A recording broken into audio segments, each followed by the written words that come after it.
So my 10-year real estate anniversary just passed this last summer. And after a decade of being in this industry, it got me doing some reflecting recently. And I just thought I would create a quick video to share some things that I've learned after a decade. Yes, a decade, it's crazy to say, of working with buyers and sellers in this industry all across Northwest Indiana. So I guess I'll start out with just saying that the best homes don't necessarily sell because they're the nicest home on the market. It's probably because they are priced right on day one. So what we've found is that in today's market, when you act emotionally instead of paying attention to the recent sales data, it can actually cost you real money. So testing the market a lot of times backfires because we've found that the first 7 to 14 days is when buyers are paying the most attention to your listing, and the internet is working really hard on your side to help us promote your listing. So we've actually seen this many times before where people miss this initial window, and what happens is the market can shift away from that initial excitement about the new property, and they may start asking what's wrong with the property. So we really do a lot of homework to provide recent sales data to support the market value of your home when we're listing your property. And I actually read a really cool statistic that will kind of just shed some light on what I mean about the significance of accurate pricing.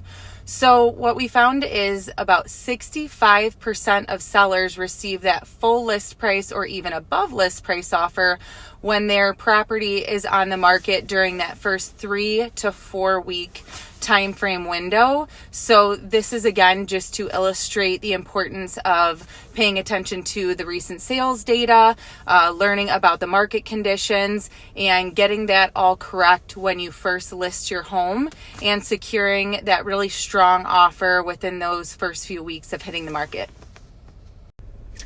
Number 2, buyers are not falling in love with the square footage of your home. So this one's kind of funny. Maybe it's a shocker, maybe not.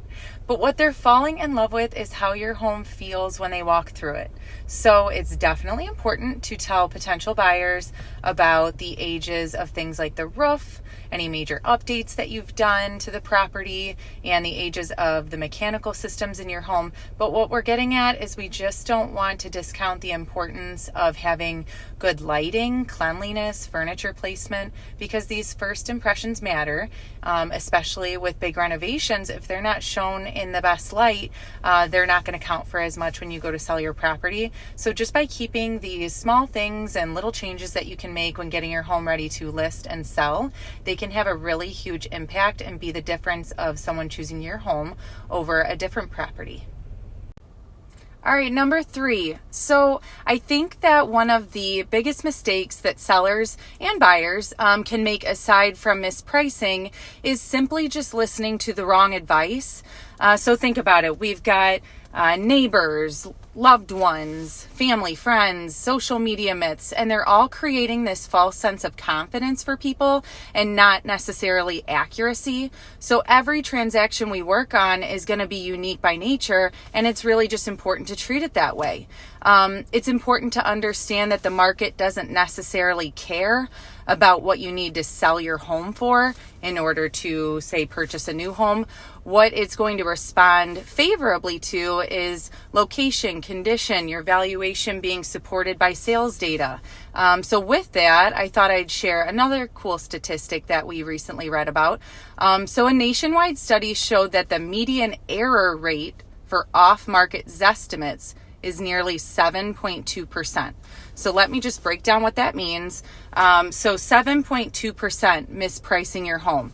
So think about it. If you go online and you're looking at Zillow, there's other online general valuation tools that you can use, but they're not going to be really based on your property. They're going to be very generalized, and we found that they can be off on average by 7.2%.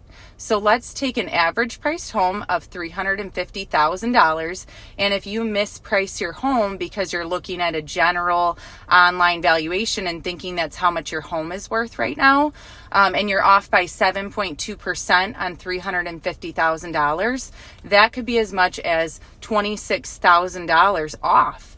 So just like I talked about in the first video, you certainly don't want to go ahead, put your home on the market, and misprice it by that large of an amount, because you're going to waste that time, waste that initial excitement on your new listing, by mispricing your home and following the wrong advice. All right, so let's talk about the next one. I'd say that most deals are won before the offer is ever written or the property is ever listed. So let me tell you what I mean by this. It means that the work we do before we write an offer or before we list your property is going to account for a lot of how the rest of the transaction is really going to go. So one thing we do to account for this if we're helping you buy a home is Ryan, especially with his background in construction, is going to thoroughly inspect the property with our buyer clients to show them the pros and the cons of the property prior to spending your time writing an offer or spending any money hiring a private inspector or appraiser once we are actually under contract. Or maybe you're planning to sell a home with us. What we're going to do is, again, walk through your property with a trained eye, and we're going to identify any issues that may potentially arise during a buyer's inspection or appraisal. And this is really just going to give you a huge head start and potentially save you thousands of dollars because we can take care of these things prior to listing your home for all to see.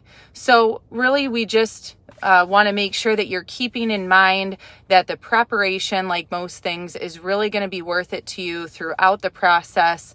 And really, in the end, it's going to save you time, save you money, and just make sure that from beginning to end, it's going to be a smooth process for you. So I'm going to say that number 5 would have to be that the biggest wins come from those boring decisions that we have to make. So think of things like talking with your local lender prior to even browsing homes online. Of course, we understand that it's way more fun to scroll on your phone on Realtor.com and envision yourself celebrating your first Christmas in your beautiful new home. But honestly, when you're home shopping, it's more important to understand your budget and take simple steps to repair your credit. We always want to discuss down payment and interest rate options that are going to be the best fit. So when you're working with us, we're going to suggest making a conservative offer, or we're going to say to think long term instead of acting emotionally in the moment. So these are these small, steady choices that are continually protecting our clients to make sure that they're in the best position possible and they're really building real estate wealth. So I'm going to wrap this up by saying, last but not least, and I'm going to say it, your realtor selection really matters, especially in a softer market compared to a super strong one. So everyone's going to look really smart in a market that we experienced throughout 2020 and 2022. But before and after all that pandemic and market madness that we experienced, it's always been really important to partner with a realtor who's going to focus on educating you about market conditions and offering creative strategies that are working for buyers and sellers in real time. We want to make sure you're not with someone who is just going to take your order and open up a door or two. We want to make sure you're partnering with someone who's bringing real value to the table and who will get your home sold even when buyer demand slows down a bit. So let me just tell you about one wild thing that I've seen over the years more than once. I've been a part of transactions where the entire time the other realtor never answered their phone once. They conducted their entire business entirely via text message and email. As you can imagine, they had very frustrated clients. Everyone involved was struggling the entire way to communicate and negotiate properly. And it was just a really frustrating process. So in this business, we're really meant to be professionals, and just picking up the phone may sound like a small and obvious thing. But good communication is going to be key between working out the best terms and keeping everyone as comfortable and informed as possible the whole way through. So there's many things that I could say about choosing the right realtor and things that are going kind of set us apart. That was just kind of one story to give you an example of how important it is to partner with somebody who is full-time, who treats this as a profession and is going to have your best interest in mind the entire way through the process.